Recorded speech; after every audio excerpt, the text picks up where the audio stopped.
लिखा गया गलती ना, तो कोई हुण आपां कह दईए कुरान च कुछ गलती ना लिखिया गया होवे। ਸੇਵਾਦਾਰ ਸੀ, ਉਹਨੂੰ ਫੀਲ ਹੋਇਆ, ਉਹਨੂੰ ਦਿਖਿਆ, ਉਹਦੀ ਮਤਲਬ ਉਹਨੂੰ ਫੀਲ ਹੋਇਆ ਕਿ ਜਿੱਧਰ ਗੁਰੂ ਸਾਹਿਬ ਜੀ ਦੇ ਉਹ ਪੈਰ ਕਰਦੇ ਪਏ ਨੇ ਉਧਰ ਉਹਨੂੰ ਕਾਬਾ ਦਿਖਾਈ ਦਿੱਤਾ। ਇਹ ਗੱਲ ਇਹਨਾਂ ਦੀ ਬਿਲਕੁਲ ਗਲਤ ਮੈਨੂੰ ਲੱਗੀ ਕਿ ਇਹ ਗਲਤੀ ਨਾਲ ਲਿਖਿਆ ਗਿਆ, ਇਦਾਂ ਗਲਤੀ ਨਾਲ ਨਹੀਂ ਲਿਖਿਆ ਕੁਝ ਵੀ।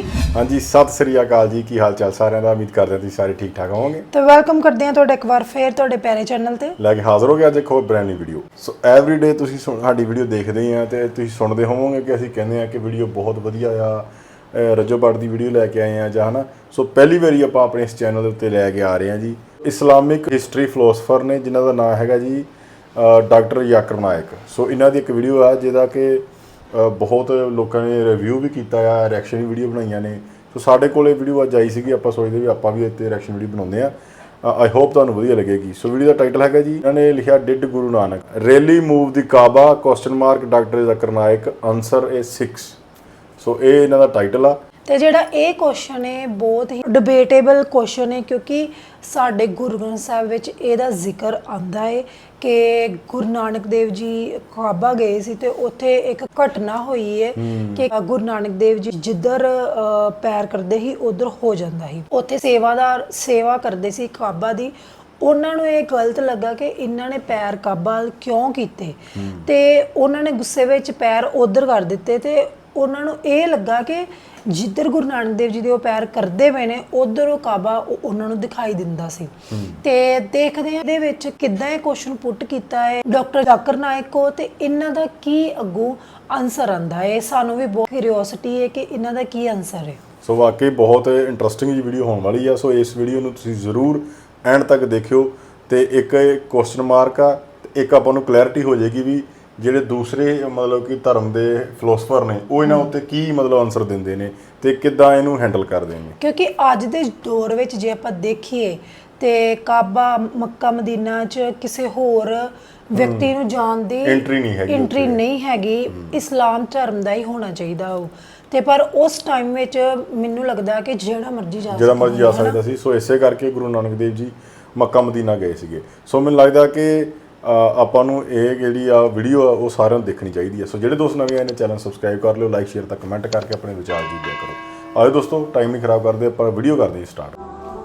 अस्सलामु अलैकुम वरहमतुल्लाहि वबरकातुहू। जनाब डॉक्टर ज़ाकिर साहब, मैं इस प्रोग्राम में आने में थोड़ा सा देर हो गई मेरे को, और अगर मैं यहाँ नहीं आ पाता तो शायद अपने आप को ज़िंदगी भर माफ़ नहीं कर पाता। आगरा की सरजमी पर आके आपने ये जो रोशनाई जगाई है, ये वाकई में हम तो उस अल्लाह ताला से दुआ करेंगे, अल्लाह ताला से दुआ करेंगे कि आप जैसे 10-20 और नेक दिल और इतने पढ़े लिखे, इतने इंटेलेक्चुअल आदमी और पैदा करें जिससे कि जाके आप भारत का कोना कोना, देश का कोना कोना रोशन करें। तहे दिल से स्वागत आपका। मेरा एक छोटा सा सवाल से पहले थोड़ा सा एक हमारे भी गुरु ग्रंथ साहब के अंदर गुरु नानक साहब ने पूरी दुनिया का चक्कर लगाया जिसके अंदर मक्का मदीना भी शामिल है, और जैसा कि एक सवाल इससे पहले हो चुका है कि गैर मुस्लिम जो है मक्का मदीना में अलाउड नहीं, या वहाँ का कैंटोनमेंट जो है अलाउ परमिशन नहीं देता। मगर ये तो तय है, आप मानते हैं, इस्लाम मानता है, हम मानते हैं, हमारे ग्रंथों के अंदर दर्ज है। गुरु नानक साहब के 2 चेले थे, एक बाला और एक मर्दाना, एक हिंदू और एक मुस्लिम। मर्दाना की बहुत ख्वाहिश थी कि मुसलमान जब तक पूरा मुसलमान नहीं कहलाने का हकदार, जब तक कि वो काबा का दर्शन ना कराए, तो गुरु नानक साहब उसको लेके और काबा गए। हमारे ग्रंथ के अंदर जो दर्ज है कि जब वो वहाँ पहुँचे, उन दिनों बहुत लंबा ये किस्सा है, 1 साल लगता था, और वो रूट सारा उसका वर्णन है। और वहाँ जब मक्का जो मस्जिद के बाहर साथ ही एक दीवार थी जहाँ पर के भारत के जो मुसलमान दर्शन करने जाते थे काबा के, वो उनको वहाँ ठहराया जाता था। वहाँ की देखभाल जो करता था वो मुल्ला जीवन करता था। जब गुरु नानक साहब अपने चेलों के साथ में वहाँ पर पड़े थे तो सुबह जब मुल्ला जीवन वहाँ की सफाई करने के लिए आया तो उसने देखा गुरु नानक साहब के जो पैर थे वो काबा की तरफ थे। वो गुस्से में चिल्लाया कि ये कौन काफिर है जो कि काबा की तरफ पैर करके पड़ा है, और उसने गुस्से के अंदर आके उनके पैरों को झटका दिया, दूसरी तरफ किया। तो हमारे ग्रंथ के अंदर दर्ज जो किस्सा है उसके अंदर ये है कि काबा भी उस समय हिल गया। जिधर गुरु नानक के पैर जाते थे काबा उधर मुड़ता था। तो वो ज़ोर से चिल्लाया, ये कोई हज़रत है, ये कोई औलिया है। तो उस समय के जो काजी थे मक्का के, काजी रुकनदीन साहब थे, और शाह शरफ, कई हस्तियों के नाम हैं उसमें। तो मैं ये जानना चाहता हूँ कि ये वर्जन को आप मतलब एग्री करते हैं, और करते हैं तो इसका हमारे मुस्लिम ग्रंथों के अंदर किस तरीके से उल्लेख है, ये कृपया बताएं। भाई साहब ने एक सवाल पूछा अपने गुरु ग्रंथ साहिब के मुतालिक, और अल्हम्दुलिल्लाह मैं भी गुरु ग्रंथ साहिब पढ़ चुका हूँ। और जिस तरीके से, क्योंकि वक्त मुख्तसर सा होने की वजह से मुझे वक्त नहीं मिला कि गुरु ग्रंथ को भी कोट करूँ। आपका सवाल का जवाब देने के पहले मैं ਮਤਲਬ ਇਹਨਾਂ ਨੇ ਪੂਰਾ ਗੁਰੂ ਗ੍ਰੰਥ ਸਾਹਿਬ ਨਹੀਂ ਪੜਿਆ ਇਹ, ਪਰ ਉਹ ਡੀਕੋਡ ਨਹੀਂ ਕੀਤਾ, ਅਰਥ ਨਹੀਂ ਪੜ੍ਹੇ। ਅਰਥ ਨਹੀਂ ਪੜ੍ਹੇ, ਹਾਂ। ਤੇ ਉਹੀ ਕਹਿ ਰਹੇ ਵੀ ਟਾਈਮ ਦੀ ਕਮੀ ਕਰਕੇ। ਬਾਕੀ ਦੇਖਦੇ ਆ ਇਹ ਆਨਸਰ ਕਿਸ ਤਰੀਕੇ ਨਾਲ ਦਿੰਦੇ ਨੇ, ਤੇ ਇਹਨਾਂ ਨੇ ਆਪਣਾ ਜਿਹੜਾ ਆ ਉਹ ਵਿਚਾਰ ਜਿਹੜਾ ਆਪਣਾ ਆਪਣੇ ਕੋਲੋਂ ਦੱਸਿਆ ਜਾਂ ਕੁਰਾਨ ਦੇ ਵਿੱਚੋਂ ਦੱਸਣਗੇ, ਹਨਾ। ਇਹ ਵੀ ਬਹੁਤ ਇੰਟਰਸਟਿੰਗ ਗੱਲ ਆ कि इवन गुरु ग्रंथ की किताब पढ़ेंगे आप, ग्रंथ जिसे आदि ग्रंथ कहते हैं, और कोई सिख से पूछेंगे कि खुदा का तसव्वुर क्या है, सबसे बेहतरीन जवाब कोई सिख दे सकेगा वो आपको कोट करेंगे जापूजी, जो गुरु ग्रंथ साहिब आदि ग्रंथ के सबसे पहले चैप्टर है, सबसे पहला श्लोक, जिसके कहते हैं जापूजी। जिसके मानी है कि God is true, he is only one, he is not begotten and is free from fear and want. क्योंकि मैंने अंग्रेजी में पढ़ा हूँ इसलिए मैं अंग्रेजी में उसे कह रहा हूँ कि खुदा एक ही है, वो हक है, और वो ना किसी को जना है ना किसी को जनेगा, और वो इमॉर्टल है, ना कभी मर सकता है। और इसको सिखिज्म में जो खुदा को कहते हैं Omkara, in manifest form he is Omkara, and unmanifest form he is एक ओमकारा।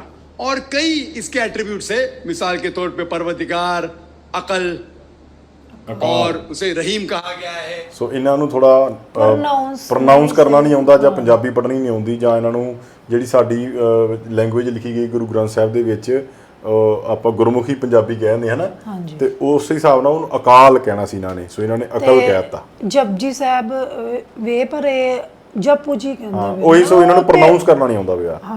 ਸੋ ਪ੍ਰੋਨਾਉਂਸ ਕਈ ਵਾਰੀ ਗੜਬੜ ਹੋ ਜਾਂਦੀ ਹੈ।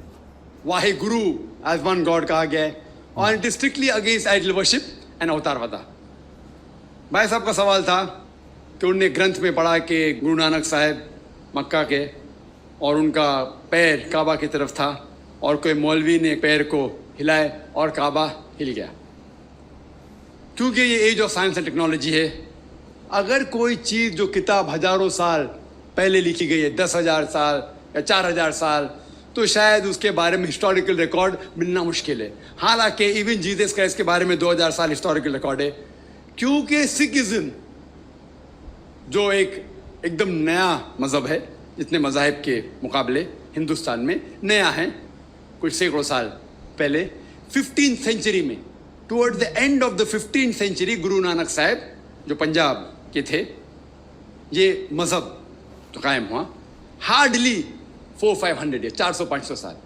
और अगर ये मान लो, सपोज मिसाल के तौर पे मान लो, मैं क्यों कह रहा हूं कि मैं नहीं चाहता हूं किसी को बुरा लगे, मान लो ये सच है, मान लो अगर 400-500 साल पहले अगर ये होता था कि काबा इधर से उधर हिल जाता था, तो हिस्टोरिकल रिकॉर्ड में बिल्कुल लिखा होता था। और कई हिस्टोरिकल रिकॉर्ड में ये नहीं कि काबा हिला इधर उधर, कई हिस्टोरिकल रिकॉर्ड आप देखिए। मतलब मैं स्टार्टिंग 'ਚ ਕਿਹਾ ਸੀ ਕਿ ਮਤਲਬ ਇਹਨਾਂ ਨੇ ਸਾਇੰਟੀਫਿਕ ਤੌਰ ਤੇ ਇਹ ਗੱਲ ਜੋੜ ਦਿੱਤੀ ਹੈ ਕਿ ਕਾਬਾ ਹਿੱਲਿਆ ਜਾਂ ਨਹੀਂ ਹਿੱਲਿਆ।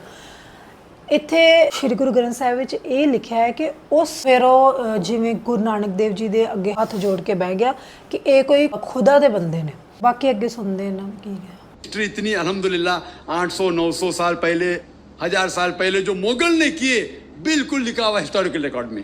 तो ये कहना कि गुरु नानक साहब वहाँ गए और काबा हिल गया, ये बिल्कुल साइंस के खिलाफ है, क्योंकि साइंस में कोई भी रिकॉर्ड नहीं है, वहाँ के देश के रिकॉर्ड में कहीं भी नहीं कि काबा हिला। तो इसलिए हम कहते हैं कि हो सकता है ये गलती से किसने लिखा होगा। कई किस्से कहानी ये मैं तस्लीम कर ਦੇਣਾ ਚਾਹੁੰਦੇ ਆ ਕਿ ਗੁਰੂ ਗ੍ਰੰਥ ਸਾਹਿਬ ਵਿੱਚ ਕੁਝ ਗਲਤੀ ਨਾਲ ਨਹੀਂ ਲਿਖਿਆ ਗਿਆ, ਠੀਕ ਹੈ। ਉੱਥੇ ਹਰ ਇੱਕ ਗੱਲ ਉਸ ਪਰਮਾਤਮਾ ਦੇ ਲਈ ਲਿਖੀ ਗਈ ਤੇ ਹਰ ਇੱਕ ਘਟਨਾ ਬਿਲਕੁਲ ਸਹੀ ਲਿਖੀ ਗਈ ਹੈ। ਤੇ ਇਹ ਮੈਂ ਫੇਰ ਮੈਂਸ਼ਨ ਕੀਤਾ ਹੈ ਕਿ ਇਹਦੇ ਵਿੱਚ ਉਹਨੂੰ ਫੀਲ ਹੋਇਆ ਕਿ ਮਤਲਬ ਹਿੱਲਿਆ। ਉੱਥੇ ਇਹ ਕਿਧਰੇ ਨਹੀਂ ਲਿਖਿਆ ਕਿ ਕਾਬਾ ਜਿੱਦਾਂ ਆਪਣੀ ਜਗ੍ਹਾ ਤੋਂ ਦੂਸਰੀ ਜਗ੍ਹਾ ਤੇ ਹੋ ਗਿਆ। ਇਸ ਸਾਇੰਟੀਫਿਕ ਤੌਰ ਤੇ ਆਪਾਂ ਹੋ ਵੀ ਨਹੀਂ ਸਕਦਾ, ਕਿਉਂਕਿ ਸਾਇੰਸ ਨੂੰ ਤੇ ਧਾਰਮਿਕ ਗੱਲਾਂ ਨੂੰ ਜੋੜ ਨਹੀਂ ਸਕਦੇ ਆਪਸ 'ਚ, ਕਿਉਂਕਿ ਬਹੁਤ ਸਾਰੀਆਂ ਗੱਲਾਂ ਨੇ ਇਦਾਂ ਦੀਆਂ ਹੋ ਜਾਂਦੀਆਂ ਜਿਹੜੀ ਸਾਇੰਸ ਦੇ ਅਕੋਰਡਿੰਗ ਨਹੀਂ ਹੋ ਸਕਦੀਆਂ। ਹੁਣ ਸਾਇੰਸ ਦੇ ਅਕੋਰਡਿੰਗ ਤਾਂ ਰੱਬ ਵੀ ਹੈ ਨਹੀਂ, ਸਾਇੰਸ ਦੇ ਅਕੋਰਡਿੰਗ ਦੇ ਵਿੱਚ ਜਿਵੇਂ ਆਪਾਂ ਸ਼ੈਤਾਨ ਕਹਿੰਦੇ, ਸ਼ੈਤਾਨ ਵੀ ਹੈ ਨਹੀਂ ਹੈਗਾ। ਸੋ ਕਈ ਚੀਜ਼ਾਂ ਇਦਾਂ ਦੀਆਂ ਹੈਗੀਆਂ ਜਿਹੜੀਆਂ ਆਪਾਂ ਆਪਣੀ ਹਿਸਟਰੀ ਆਪਣੇ ਗੁਰੂਆਂ ਕੋਲੋਂ ਸੁਣੀਆਂ ਜਾਂ ਅੱਲਾ ਨੇ ਦੱਸੀਆਂ ਜਾਂ ਅੱਲਾ ਨੇ ਪੈਦਾ ਕੀਤੀਆਂ, ਉਹਨੂੰ ਸਾਇੰਸ ਜਿਹੜੀ ਠੁਕਰਾ ਦਿੰਦੀ ਹੈ। ਤੇ ਇਹ ਗੱਲ ਇਹਨਾਂ ਦੀ ਬਿਲਕੁਲ ਗਲਤ ਮੈਨੂੰ ਲੱਗੀ ਕਿ ਇਹ ਗਲਤੀ ਨਾਲ ਲਿਖਿਆ ਗਿਆ, ਇਦਾਂ ਗਲਤੀ ਨਾਲ ਨਹੀਂ ਲਿਖਿਆ ਕੁਝ ਵੀ। ਇਹ ਸਭ ਕੁਝ ਉਸ ਪਰਮਾਤਮਾ ਦੇ ਉੱਤੇ ਲਿਖਿਆ ਗਿਆ ਤੇ ਬਿਲਕੁਲ ਸਹੀ ਲਿਖਿਆ ਗਿਆ। ਸਾਡੇ ਵਾਸਤੇ ਉਹੀ ਸਭ ਕੁਝ ਹੈ ਗੁਰੂ ਗ੍ਰੰਥ ਸਾਹਿਬ। ਸੋ ਮੈਨੂੰ ਇੱਕ ਗੱਲ ਹੋਰ ਲੱਗਦੀ ਆ, ਸਿੱਕੇ ਦੇ ਦੋ ਪਹਿਲੂ ਹੁੰਦੇ ਆ। ਜੇ ਇਹਨਾਂ ਨੇ ਆਪਣਾ ਪਹਿਲੂ ਰੱਖਤਾ, ਸੋ ਮੰਨ ਕੇ ਚਲੋ ਜੇ ਆਪਾਂ ਇਹ ਏਡੀ ਗੱਲ ਕਹਿ ਦਿੰਦੇ ਆ ਕਿ ਜੇ ਤੁਸੀਂ ਮਤਲਬ ਜੇ ਜਿਨ੍ਹਾਂ ਨੇ ਕੁਰਾਨ ਲਿਖੀ ਆ, ਹੋ ਸਕਦਾ ਉਹਨਾਂ ਨੇ 400-500 ਸਾਲ ਪਹਿਲਾਂ ਦਰਜ ਨੇ ਕੀਤਾ ਹੋਵੇ। ਹੋ ਸਕਦਾ ਕਿ ਉਹਨਾਂ ਨੂੰ ਇਹ ਗੱਲ ਨਾ ਪਸੰਦ ਆਈ ਹੋਵੇ, ਜਿਵੇਂ ਕਿ ਉਸ ਸੇਵਾਦਾਰ ਨੂੰ ਪਸੰਦ ਨਹੀਂ ਆਈ ਕਿ ਗੁਰੂ ਨਾਨਕ ਦੇਵ ਜੀ ਨੇ ਜਿੱਧਰ ਨੂੰ ਪੈਰ ਕੀਤੇ ਸੀਗੇ ਉਧਰ ਮੱਕਾ ਸੀਗਾ, ਉਹਨਾਂ ਨੇ ਪੈਰ ਘੁਮਾ ਕੇ ਦੂਸਰੀ ਸਾਈਡ ਕੀਤੇ, ਮੱਕਾ ਉਧਰ ਆ ਗਿਆ, ਜਾਂ ਉਹਨਾਂ ਨੂੰ ਮੱਕਾ ਦਿਖਿਆ। ਠੀਕ ਹੈ ਜੀ, ਤੇ ਹੋ ਸਕਦਾ ਦਰਜੀ ਨਾ ਕੀਤਾ ਹੋਵੇ, ਇਹ ਵੀ ਗੱਲ ਹੋ ਸਕਦੀ ਆ। ਸੋ ਮੇਰੇ ਕਹਿਣ ਦਾ ਮਤਲਬ ਸਿੱਕੇ ਦੇ ਦੋ ਪਹਿਲੂ ਹੋ ਸਕਦੇ ਆ। ਜਿਵੇਂ ਉਹਨਾਂ ਨੇ ਦੱਸਿਆ ਕਿ ਇਹਨਾਂ ਨੇ ਤਾਂ ਕਿਹਾ ਵੀ ਗਲਤੀ ਨਾਲ ਲਿਖਿਆ ਗਿਆ, ਗਲਤੀ ਨਾਲ ਤਾਂ ਕੋਈ, ਹੁਣ ਆਪਾਂ ਕਹਿ ਦਈਏ ਕੁਰਾਨ 'ਚ ਕੁਝ ਗਲਤੀ ਨਾਲ ਲਿਖਿਆ ਗਿਆ ਹੋਵੇ, ਠੀਕ ਹੈ ਜੀ, ਕੁਰਾਨ 'ਚ ਕੋਈ ਵੀ ਚੀਜ਼ ਗਲਤੀ ਨਾਲ ਨਹੀਂ ਲਿਖੀ ਗਈ। ਇਦਾਂ ਹੀ ਸ਼੍ਰੀ ਗੁਰੂ ਗ੍ਰੰਥ ਸਾਹਿਬ ਆ, ਜਿਹਦੇ ਵਿੱਚ ਕੋਈ ਵੀ ਗੱਲ, ਕੋਈ ਵੀ ਪੰਕਤੀ ਗਲਤੀ ਨਾਲ ਕਦੇ ਵੀ ਲਿਖੀ ਨਹੀਂ ਜਾ ਸਕਦੀ। ਸੋ ਅੱਗੇ ਸੁਣਦੇ ਜੀ कि गुरु ग्रंथ साहिब में कई चीजें सही है, हक की बात है, लेकिन ये तस्लीम करना। ਆ ਦੇਖੇ ਇਹਨਾਂ ਨੇ ਕਿਹਾ ਕਿ ਕਈ ਚੀਜ਼ਾਂ, ਜਿਵੇਂ ਉਹਨਾਂ ਦੇ ਸਮੇਂ ਵਿੱਚ, ਸਾਡੇ ਗੁਰੂਆਂ ਦੇ ਸਮੇਂ ਵਿੱਚ ਇਹ ਅਫਵਾਹ ਫੈਲਾਈ ਗਈ ਸੀ ਉਸ ਟਾਈਮ ਜਿਹੜਾ ਬਾਦਸ਼ਾਹ ਸੀ ਕਿ ਗੁਰੂ ਗ੍ਰੰਥ ਸਾਹਿਬ ਵਿੱਚ ਮੁਸਲਮਾਨਾਂ ਦੇ ਖਿਲਾਫ ਕੁਝ ਲਿਖਿਆ ਗਿਆ ਹੈ। ਤੇ ਫਿਰ ਉਸ ਬਾਦਸ਼ਾਹ ਨੇ ਗੁਰੂ ਗ੍ਰੰਥ ਸਾਹਿਬ ਪੂਰਾ ਪੜਾਇਆ, ਜਿੱਦਾਂ ਸੁਣਿਆ, ਵਿਆਖਿਆ ਕੀਤੀ ਕਿ ਮੁਸਲਮਾਨਾਂ ਖਿਲਾਫ ਕੀ ਲਿਖਿਆ ਗਿਆ। ਉਹਦੇ ਵਿੱਚ ਉਹਨੂੰ ਕੁਝ ਨਹੀਂ ਲੱਭਾ ਇਦਾਂ ਦਾ। ਤੇ ਮੈਨੂੰ ਲੱਗਦਾ ਹੈ ਕਿ ਇਸ ਉੱਪਰ ਇਹਨਾਂ ਨੂੰ ਪੂਰੀ ਨੌਲੇਜ ਨਹੀਂ ਹੈਗੀ। ਉਹਨਾਂ ਨੇ ਕਿਹਾ ਨਾ, ਮੈਂ ਸੰਥਿਆ ਨਹੀਂ ਲਈ ਹਜੇ, ਮੈਂ ਪੂਰੀ ਡੀਕੋਡ ਨਹੀਂ ਕੀਤਾ ਗੁਰੂ ਗ੍ਰੰਥ ਸਾਹਿਬ ਵਿਆਖਿਆ ਨਹੀਂ ਕੀਤੀ, ਇਹਨਾਂ ਨੇ ਸਿਰਫ ਸਟੱਡੀ ਕੀਤੀ, ਗੱਲੀ ਬਸ ਪੜਿਆ ਹੀ ਆ। काबा हिल गया, ये बिल्कुल साइंस के भी खिलाफ है, साइंस के खिलाफ है, और इस्लाम में भी ये नहीं है। लेकिन ये कहना कि कोई गैर मुस्लिम जा सकता है, मुमकिन है। चुपके से कोई गया तो हो सकता है, ਚੁਪਕੇ ਸੇ ਕੋਈ ਗਿਆ। ਸੋ ਮੈਨੂੰ ਲੱਗਦਾ ਕਿ ਇਹਨਾਂ ਨੇ ਸਟੱਡੀ ਕੀਤੀ ਹੈ ਨਹੀਂ ਹੈਗੀ, ਕਿਉਂਕਿ ਉਹਦੇ ਵਿੱਚ ਲਿਖਿਆ ਕਿ ਗੁਰੂ ਨਾਨਕ ਦੇਵ ਜੀ ਨੇ ਮਤਲਬ ਕਿ ਜਿੱਥੇ ਜਿੱਥੇ ਵੀ ਗਏ ਨਾ, ਉੱਥੇ ਸਾਰੀ ਦੁਨੀਆ ਨੂੰ ਪਤਾ ਲੱਗਦਾ ਗਿਆ। ਠੀਕ ਹੈ, ਉਹ ਜਿੱਥੇ ਜਿੱਥੇ ਗਏ ਉਹਨਾਂ ਨੇ ਦੁਨੀਆ ਨੂੰ ਮੈਸੇਜ ਦਿੱਤਾ, ਰੱਬ ਦਾ, ਅੱਲਾ ਦਾ, ਸਾਰਿਆਂ ਦਾ। ਉਹਨਾਂ ਨੇ ਇਹ ਨਹੀਂ ਕਿਹਾ, ਉਸ ਟਾਈਮ ਉਦੋਂ ਸਿੱਖ ਧਰਮ ਹੋਂਦ 'ਚ ਨਹੀਂ ਆਇਆ ਸੀਗਾ ਜਦੋਂ ਗੁਰੂ ਨਾਨਕ ਦੇਵ ਜੀ ਨੇ ਉਦਾਸੀਆਂ ਕੀਤੀਆਂ ਸੀਗੀਆਂ। ਉਹ ਮਤਲਬ ਸਟਾਰਟ ਹੋ ਗਿਆ ਸੀ ਇੱਕ, ਜਿਵੇਂ ਅਲੱਗ ਨਹੀਂ ਸੀ ਬਣਿਆ, ਬਾਅਦ ਚ ਗੁਰੂ ਗੋਬਿੰਦ ਸਿੰਘ ਜੀ ਨੇ ਬਣਾਇਆ। ਹਾਂ, ਉਹੀ ਗੱਲ ਕਰ ਰਹੇ ਨਾ, ਉਸ ਟਾਈਮ ਉਹ ਸਾਰਿਆਂ ਦੇ ਸਾਂਝੇ ਗੁਰੂ ਸੀਗੇ। ਹਿੰਦੂਆਂ ਦੇ ਵੀ ਸੀਗੇ, ਮੁਸਲਮਾਨਾਂ ਦੇ ਵੀ ਸੀਗੇ, ਈਸਾਈਆਂ ਦੇ ਵੀ ਸੀਗੇ, ਸਾਰਿਆਂ ਦੇ ਸਾਂਝੇ ਗੁਰੂ ਸੀਗੇ। ਉਹਨਾਂ ਨੇ ਸਾਂਝੀਵਾਲਤਾ ਦਾ ਜਿਹੜਾ ਸੰਦੇਸ਼ ਦਿੱਤਾ ਸੀਗਾ ਸਾਰਿਆਂ ਨੂੰ ਕਿ ਜਿਹੜਾ ਖੁਦਾ ਆ, ਰੱਬ ਆ, ਅੱਲਾ ਆ, ਵਾਹਿਗੁਰੂ ਆ, ਉਹ ਇੱਕੋ ਹੀ ਆ। ਉਹਨਾਂ ਨੇ ਇਹ ਮੈਸੇਜ ਦਿੱਤਾ ਸੀਗਾ। ਸੋ ਮੈਨੂੰ ਲੱਗਦਾ ਕਿ ਇਹਨਾਂ ਨੇ ਸਟੱਡੀ ਨਹੀਂ ਕੀਤੀ। ਹਾਂ, ਹੋ ਸਕਦਾ ਉਹਨਾਂ ਨੇ ਜਿੱਦਾਂ ਕਿਹਾ ਕਿ ਮੇਰੇ ਕੋਲ ਟਾਈਮ ਨਹੀਂ ਸੀ ਜਾਂ ਕੋਈ ਵਜ੍ਹਾ ਹੋ ਸਕਦੀ, ਉਹਨਾਂ ਦੀ ਆਪਣੀਆਂ ਪਰਸਨਲ ਗੱਲਾਂ ਹੋ ਸਕਦੀਆਂ। ਇਹਦੇ ਵਿੱਚ ਇਹਨਾਂ ਨੇ ਕਿਹਾ ਕਿ ਗਲਤੀ ਨਾਲ ਗਏ ਆ, ਗਲਤੀ ਨਾਲ ਕੋਈ ਚੁਪਕੇ ਸੇ ਨਹੀਂ ਜਾਂਦਾ, ਕਿਉਂਕਿ ਭਾਈ ਮਰਦਾਨਾ ਜੀ ਮੁਸਲਮਾਨ ਸੀ, ਉਹਨਾਂ ਦੇ ਉਹ ਕਹਿੰਦੇ ਸੀ ਗੁਰੂ ਸਾਹਿਬ ਨੂੰ ਕਿ ਇੱਕ ਮੁਸਲਮਾਨ ਜਿਹੜਾ ਮੱਕਾ ਮਦੀਨਾ ਜਾਵੇ ਤੇ ਫੇਰ ਹੀ ਉਹ ਸਫਲ ਹੋ ਸਕਦਾ। ਇਸ ਕਰਕੇ ਗੁਰੂ ਸਾਹਿਬ ਜੀ ਉੱਥੇ ਗਏ, ਉਹਨਾਂ ਨੂੰ ਲੈ ਕੇ।